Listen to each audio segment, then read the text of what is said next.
The courtroom was full. Every seat was taken. People whispered and stared as the police brought in a small boy, only 10 years old. His hands were in handcuffs. His head was down. His eyes were tired. His name was Eli. No one could believe it. A child, in jail. The reporters stood outside, clicking photos. News vans were parked on the street. Everyone wanted to know, what did this little boy do? The judge, a serious-looking man with gray hair, looked up as Eli was brought in. He raised his eyebrows. Even he looked confused. "Is this the accused?" the judge asked the officer. "Yes, Your Honor," the officer replied. Caught near the robbery scene. He had the victim's wallet in his hand. Gasps filled the room. The judge leaned forward. A 10-year-old boy, with a stolen wallet. Eli didn't say anything. He didn't cry. He just stared at the floor. The whispers began. Maybe he's part of a gang. Why didn't his parents come? Look at him, so calm. That's not normal. No one knew the full story. Not yet. A woman in the back of the room wiped her eyes. Her name was Maria, a social worker who had seen Eli before. She had followed his case. Something about him always felt different, like he was hiding pain behind silence. The prosecutor stood up. He pointed at Eli and spoke loud enough for all to hear. This boy was caught with a stolen wallet from Mr. Jenkins, who was attacked near 6th Street 2 nights ago. We believe the boy was involved.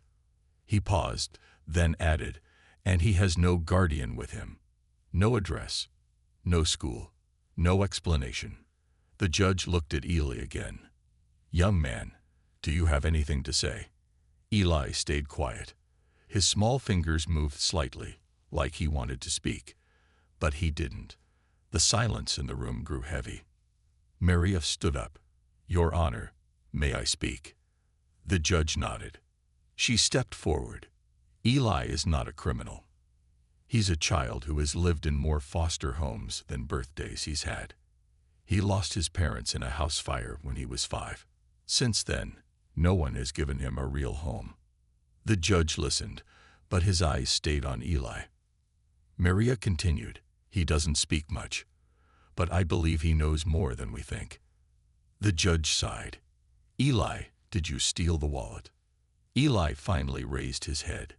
His eyes met the judge's. "No," he said softly. Just one word. But the whole room froze. The judge leaned in. "Then why were you running with it in your hand?" Eli didn't answer right away. Then, in a low voice, he said something strange. "I was running from the man who did." Gasps again. Murmurs. Everyone looked at each other. The judge looked surprised. "You saw the thief?" Eli nodded. "Who is he?" the judge asked. Eli slowly raised his hand and pointed to someone sitting quietly in the back of the courtroom. A man in a dark coat. Everyone turned to look. The man's face turned pale. The judge banged his gavel. "Order in the court." The man stood up suddenly. "This is nonsense. He's lying. He's a street boy." But the room was no longer listening to him. They were looking at Eli. A boy. Alone. Afraid. But now, finally speaking. The judge looked at Maria. "You said he's been in many homes." Maria nodded. "Yes. And the last one he ran from was that man he just pointed to." The judge's face went serious. He ordered the courtroom cleared for the next hearing. As the guards led Eli away, he looked back once. His eyes were not sad anymore. They were strong. He had finally spoken the truth. And this was just the beginning. Eli sat quietly in the holding room behind the courtroom. His little legs didn't even reach the floor. His hands were still shaking, though he was no longer wearing the handcuffs. A glass of water sat on the table, untouched. Maria walked in slowly and sat across from him. "You did good today," she said gently. "Very brave." Eli didn't say anything. He looked down at his hands. His fingers were small, but his silence held something big, something heavy. Maria had worked with many children, but she had never seen a boy like Eli. She took a deep breath. "You saw him hurt someone, didn't you?" Eli's eyes filled with tears. He didn't cry, but a tear slipped down his cheek. He nodded. Maria leaned forward. "Tell me what happened. I'll believe you. I promise." The flashback begins. It was just 3 days ago. Eli was living with Mr. Raymond, a man who everyone thought was kind and helpful. He lived in a quiet house on a peaceful street. People said he took in kids who needed homes. But inside that house, things were different. Mr. Raymond had rules, strict rules. No speaking at the table, no looking out the window, no asking questions. Eli stayed quiet. He always stayed quiet. But on the third night, he saw something he wasn't supposed to see. Eli had gotten up to use the bathroom. On his way back, he heard voices coming from the living room. Mr. Raymond was talking to someone on the phone. His voice was low, angry. "I told you not to leave witnesses," Raymond said. "The wallet? I took care of it. No one saw anything." But Eli had seen. He saw Raymond slide a wallet into a drawer under the cabinet. Then Raymond turned and saw Eli standing there. There was silence. Then Raymond smiled, but not a kind smile. "Go back to bed," he said slowly. Eli's heart pounded. He nodded and walked away, but he knew he had to run. The next morning, he escaped through the back window. Back to the present. Maria listened closely as Eli told her everything. His voice was soft, sometimes shaking, but the words were clear. He had seen Raymond take something. He had heard him talk about a witness, and he had seen the wallet. Maria took notes. Her heart was heavy. How many other children had lived in that house and stayed silent out of fear? "Why didn't you tell anyone earlier?" she asked softly. Eli whispered, "They never listen." Maria's eyes filled with tears. Back in the courtroom, Judge Harris sat in his chambers looking over the case. The words of Eli kept replaying in his mind. "I was running from the man who did." He picked up the file again. Eli's records were full of broken homes, transfers, and missing reports. No school for the last few months. No real guardian. He tapped his fingers on the desk. Something was very wrong. Suddenly, there was a knock on the door. It was Maria. "I have something you need to see," she said, holding a small flash drive. She plugged it into the computer and played a video. It was from a shop near 6th Street, the place where Mr. Jenkins was attacked. The footage was shaky, but clear enough. It showed Eli running, scared, looking behind him. A shadow followed him. A tall man, wearing a coat. Then the man stopped, looked around, and walked the other way. The time and date matched perfectly. Judge Harris watched in silence. When the video ended, he looked at Maria. "I want that man investigated," he said. "Immediately." Meanwhile, Mr. Raymond was at his home. But now, things were different. Police cars were parked outside. Officers knocked on his door. He opened it, pretending to smile. "Yes, officers. How can I help?" One officer replied coldly, "We need to ask you a few questions about a boy named Eli." Raymond's face changed, and just like that, the game began to fall apart. Back in the holding room, Eli sat with Maria as they waited. A small smile appeared on his face, his first smile in days. He looked at Maria and whispered, "Do you think they believe me now?" Maria smiled back, holding his hand gently. "Yes, Eli, they finally do." But deep down, Maria knew the fight wasn't over yet. What they had uncovered was just the surface. The truth was much darker. The courtroom was quiet the next morning. Sunlight came through the tall windows, but the air felt heavy. Judge Harris sat at the bench, looking down at the files on his desk. He kept reading Eli's report over and over again. A 10-year-old boy, he whispered to himself, thrown in jail. For what?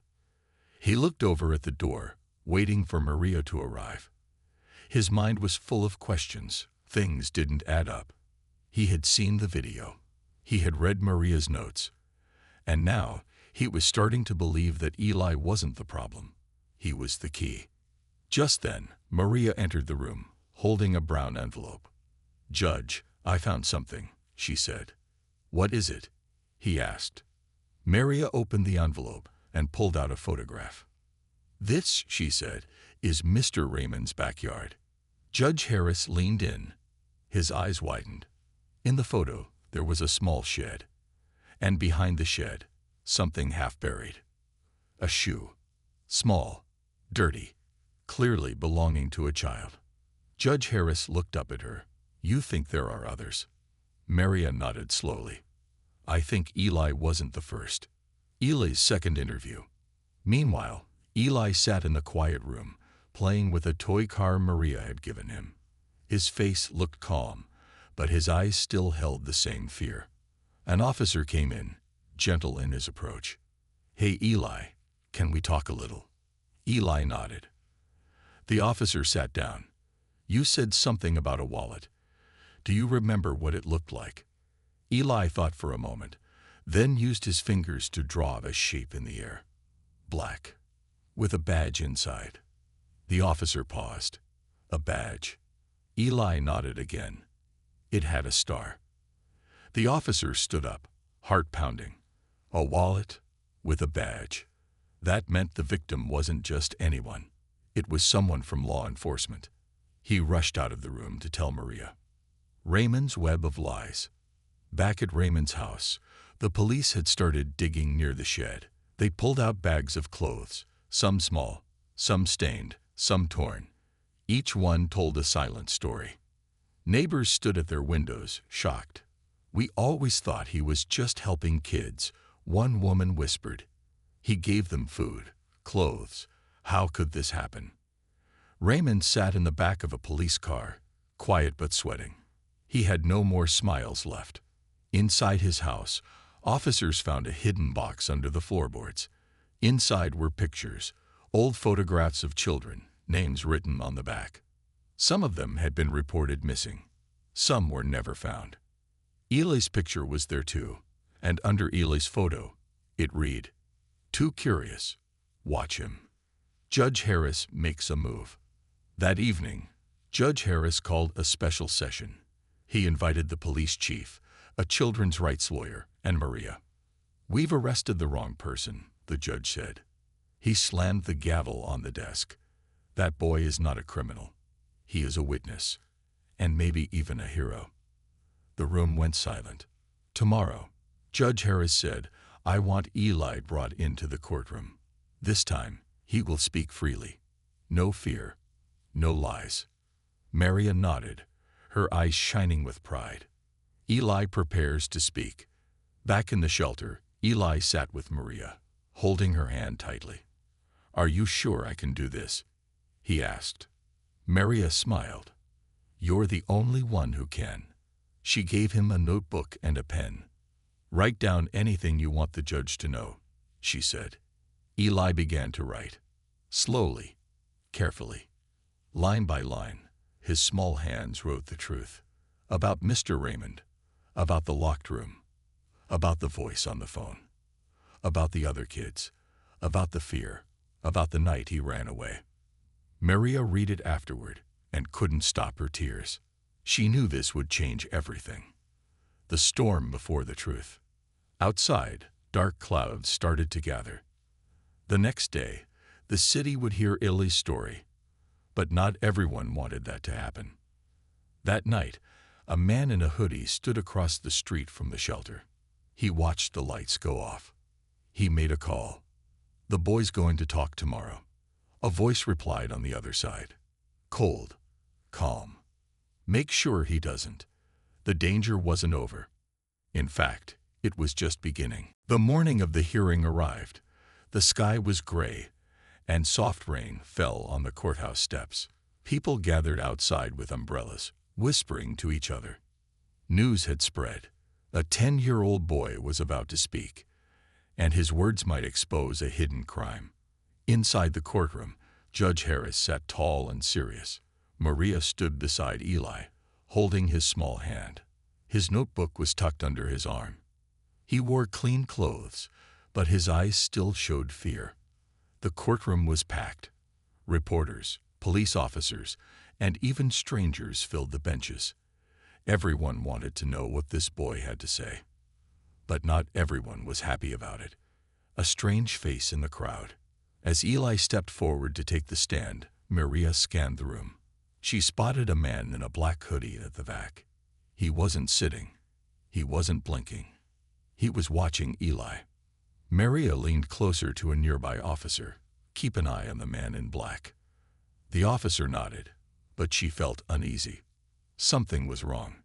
Eli takes the stand. The room became silent as Eli climbed into the witness seat. The microphone was adjusted to his height. His small fingers clutched the notebook tightly. Judge Harris spoke gently.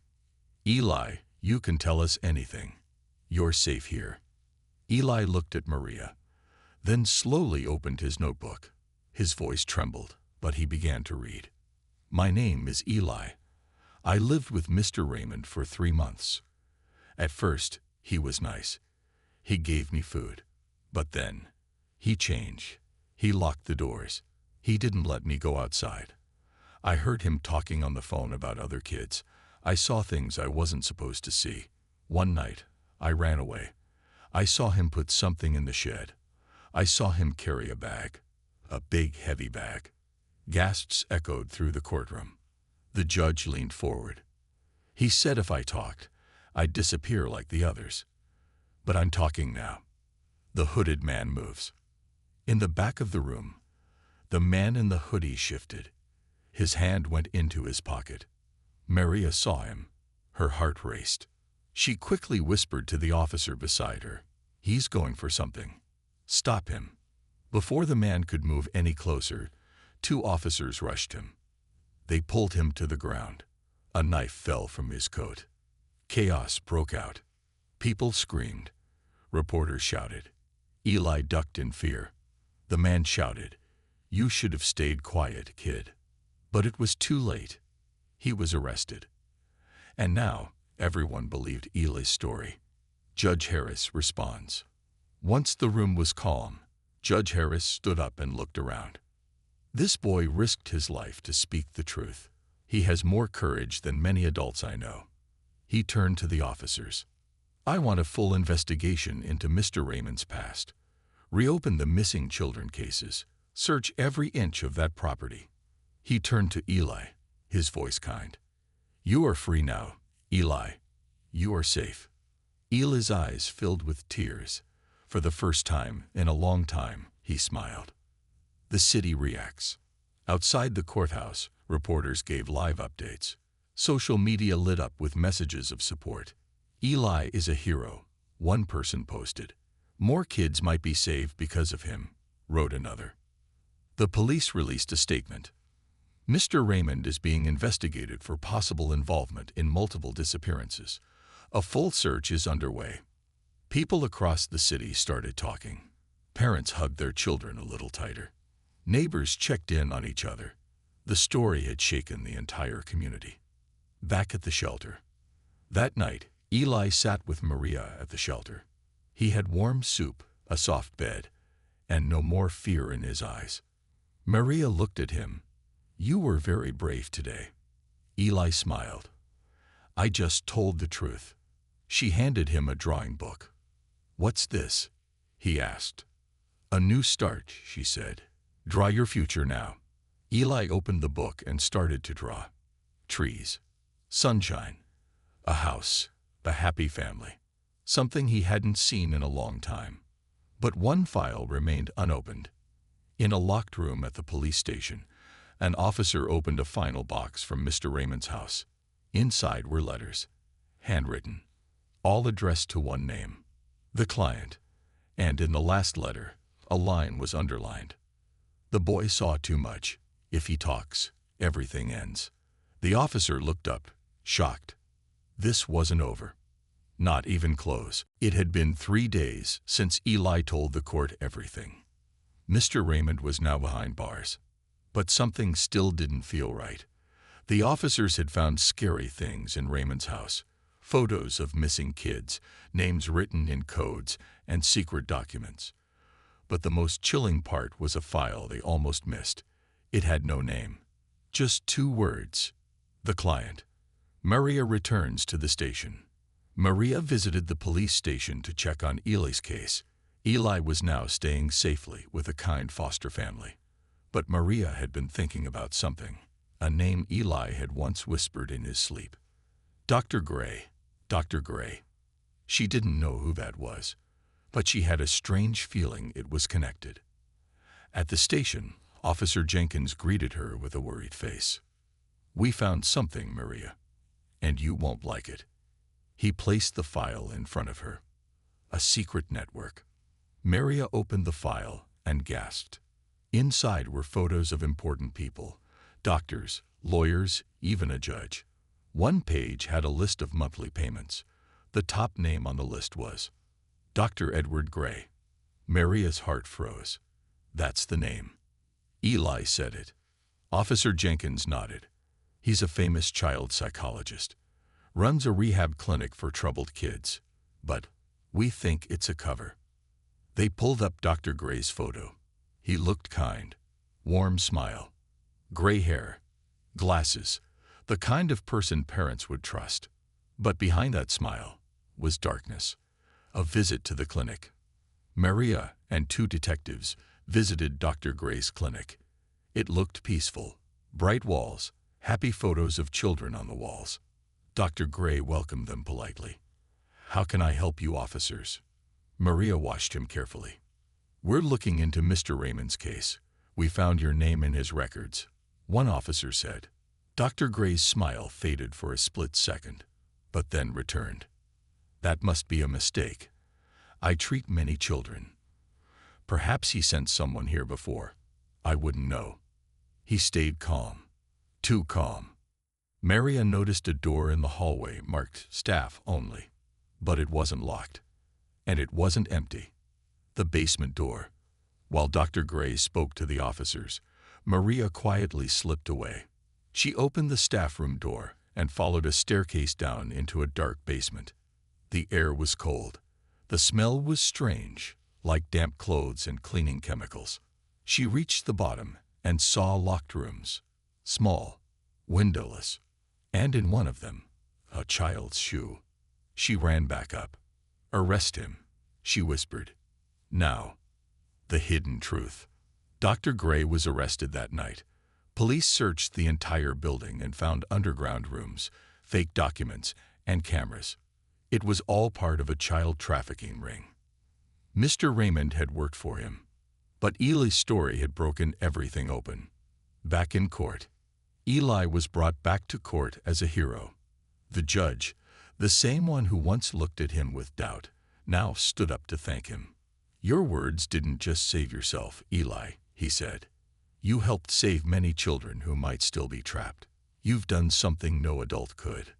Eli looked at Maria, who smiled proudly at him. "I told you, you're not alone anymore," she said. Justice begins. The news went viral again. Dr. Gray's arrest made headlines around the world. People were shocked, but they were thankful that someone finally stood up. Children who had been missing were found. Families were reunited, and one small boy had helped it all begin. A new life.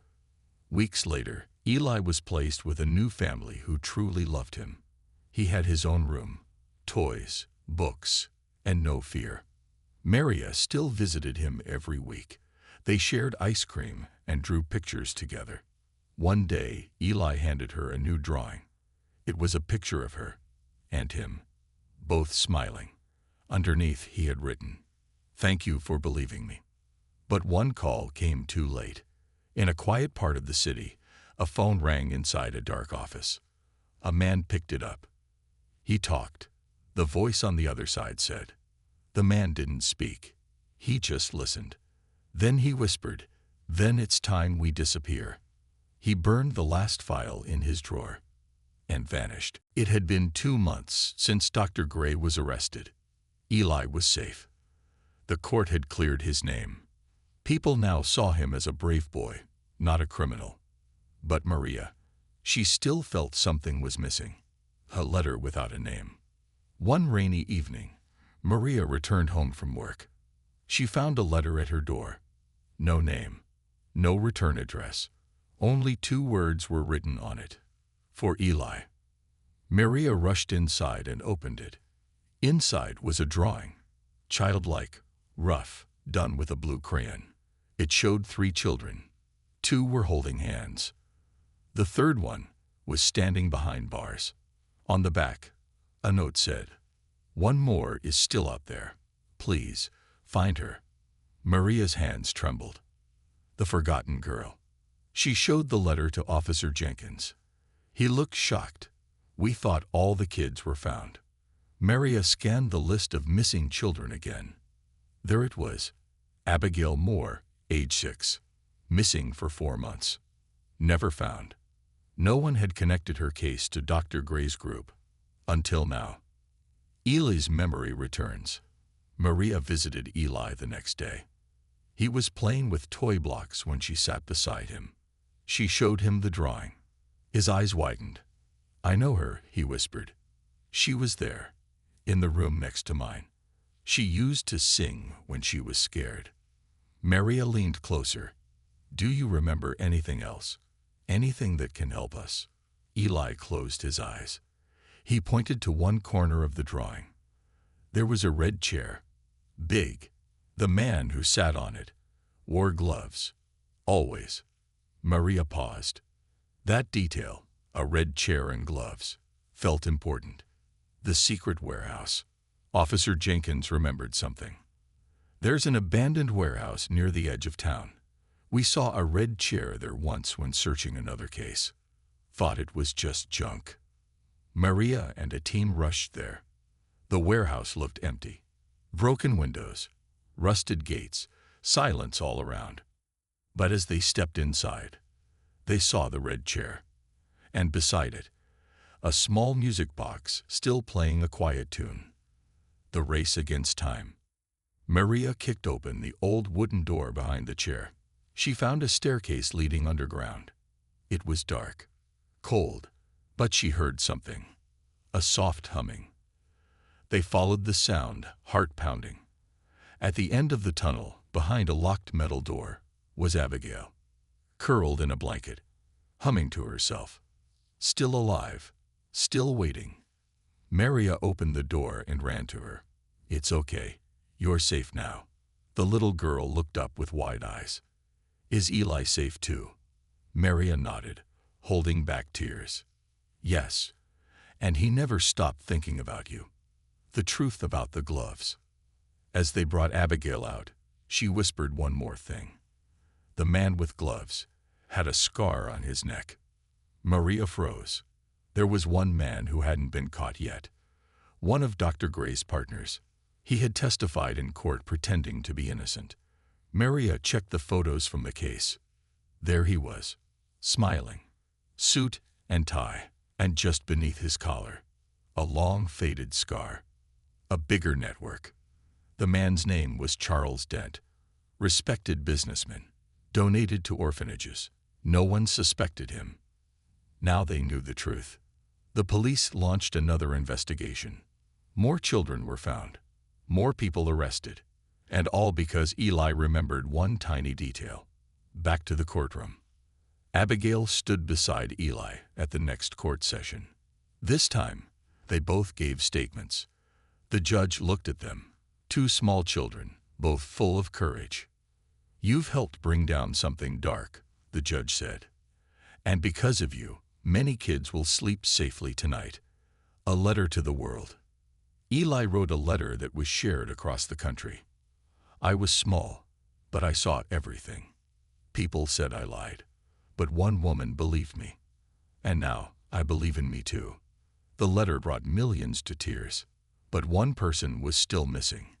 In a dark apartment overseas, a man closed his laptop. He had read Eli's letter.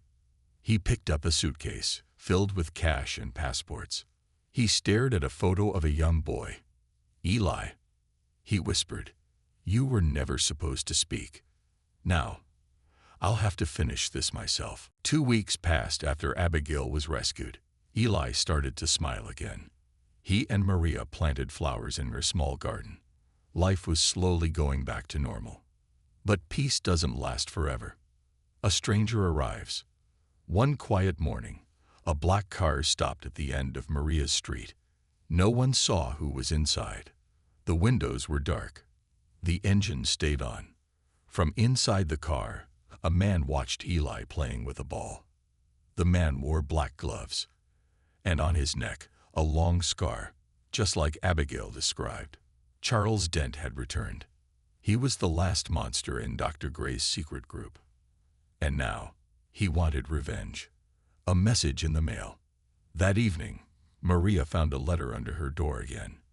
It said only this: "You should have stayed quiet. He belongs to us." Maria froze. Her hands shook. She looked around. No one was there. But she felt watched. She rushed to Eli, locked all doors, and called Officer Jenkins. "This isn't over," she whispered. Eli's nightmare. That night, Eli had a bad dream. He saw the red chair again. He heard a voice calling his name. When he woke up, his window was open, even though Maria swore she had locked it. And on the windowsill, a single black glove lay silently. The trap. Maria couldn't take chances anymore. Officer Jenkins gave her a plan. They would pretend to leave the city, make the man come out. A police team hid near the house. Maria packed bags, walked outside with Eli, and acted like she was heading for a taxi. But before they could reach the car, a man stepped out from behind the bushes. Gloves, scar, cold smile. "I told you," he said. "He's ours." Eli's brave move. The man reached into his coat. The officer shouted, "Stop." But Eli didn't run. He stood in front of Maria, raised his hand, and shouted, "You can't hurt us anymore." The man paused, just for a second. It was enough. Officers tackled him to the ground. Guns drawn, cuffs locked. It was over. The final truth. At the police station, the man refused to speak. But they found something in his coat, a flash drive. Inside, hundreds of names, photos, locations. The dark group had been bigger than anyone thought. Thanks to Eli, they now had everything they needed to stop it. A medal for a child. 1 week later, a special event was held in town. The mayor gave Eli a medal. It was small and shiny, with his name on it. People stood and clapped. Abigail held his hand tightly. Maria, tears in her eyes, stood behind them. Proud, grateful, the letter that changed everything. News channels talked about Eli for weeks. His story traveled across the world. His words were printed on T-shirts, signs, and websites. Even a kid can speak the truth. Even a kid can stop evil. Never be afraid. But far away, another watcher. In a cold room across the sea, a man with a headset listened to the news. He turned to another man and whispered, "The boy ruined everything. Should we stop him?" The second man shook his head. "No, let's watch him. He's smarter than the rest." Eli's journey was not over. Back in his room, Eli looked out the window. Maria brought him warm milk. "You're safe now," she said gently. Eli nodded, but deep in his heart, he knew. The shadows were still out there. But now he wasn't just a little boy anymore. He was a fighter. He was hope. He was ready. The sun was setting. The streets were empty. Eli and Maria sat on the porch, looking out at the quiet neighborhood.